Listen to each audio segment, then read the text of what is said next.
আপনারা দেখছেন নিউজ তৎকাল 24, সময়ের সাথে খবরের সাথে আপনাদের পাশে নিউজ তৎকাল 24। নমস্কার, নিউজ তৎকাল 24 এর পর্দায় আপনাদের সকলকে স্বাগত। আপনাদের সাথে আমি পল্লবী। দেখে নেব দিনভর খবরের দুনিয়ায় ঘটে যাওয়া উল্লেখযোগ্য কিছু ঘটনাবলী। প্রতি বছর 28শে জুলাই বিশ্বজুড়ে বিশ্ব প্রকৃতি সংরক্ষণ দিবস পালন করা হয়। এই দিবসের উদ্দেশ্য হলো প্রকৃতি রক্ষা, জীববৈচিত্র্য সংরক্ষণ এবং প্রাকৃতিক সম্পদের সুষ্ঠু ব্যবহারের গুরুত্ব সম্পর্কে মানুষের মধ্যে সচেতনতা বৃদ্ধি করা। চীনের বেইজিং সফরে রয়েছেন ভারতের পররাষ্ট্র সচিব বিক্রম মিশ্রি। তিনি চীনের উপপররাষ্ট্রমন্ত্রী হুয়া চুইনিং এর সঙ্গে বৈঠক করে ভারত-চীন দ্বিপাক্ষিক সম্পর্কের সামগ্রিক অগ্রগতি পর্যালোচনা করেন। সিকিমের ঐতিহাসিক নাথুলা পাস দিয়ে আগামী 1 আগস্ট থেকে ভারত ও চীনের মধ্যে সীমান্ত বাণিজ্য পুনরায় শুরু হতে যাচ্ছে। কোভিড-19 মহামারীর কারণে 2020 সাল থেকে এই বাণিজ্য কার্যক্রম স্থগিত। যুক্তরাষ্ট্রের সিয়াটলের স্পেস নিডলের কাছে অনুষ্ঠিত একটি খাদ্য উৎসবে বন্দুক হামলায় 2 জন নিহত এবং অন্তত 5 জন আহত হয়েছে।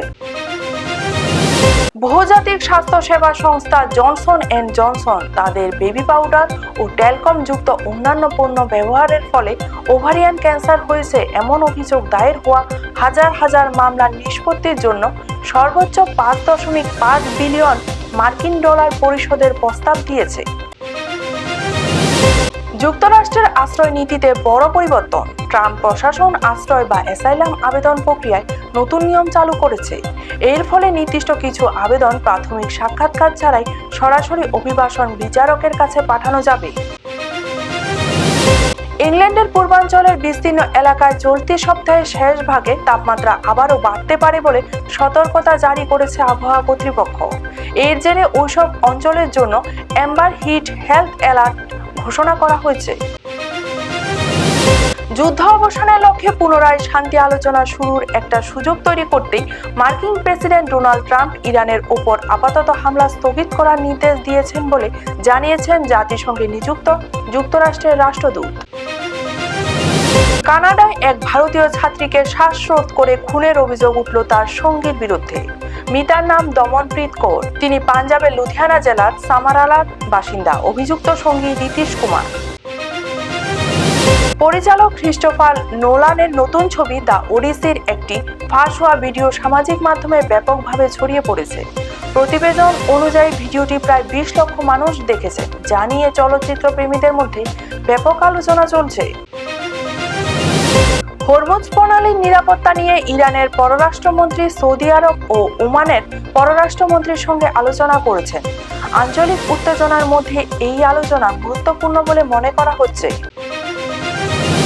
গাজার একটি হামলায় হামাসের এক শীর্ষ নিরাপত্তা কর্মকর্তা নিহত হয়েছেন বলে স্থানীয় চিকিৎসক ও পুলিশ সূত্র জানিয়েছে।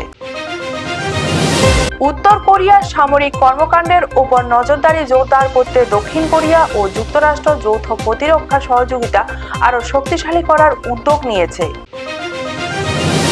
ইতালিয়ান ফুটবল ফেডারেশন বড় পরিবর্তন এসেছে। জাতীয় দলের পুনর্গঠন পরিকল্পনা নিয়ে মতবিরোধের জেরে পাওলো মালদিনি ও লিওনার্দো তাদের দায়িত্ব থেকে পদত্যাগ করেছেন। ইংল্যান্ডের ঐতিহ্যবাহী গ্লোরিয়াস বুটউড ঘোড়দৌড় উৎসব আজ থেকে শুরু হয়েছে।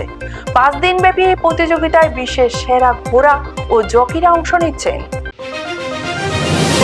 এ ছিল খবরের দুনিয়ায় ঘটে যাওয়া উল্লেখযোগ্য কিছু ঘটনাবলী। পরবর্তী সংবাদের জন্য নজর রাখুন নিউজ তৎকাল 24 এর পর্দায়।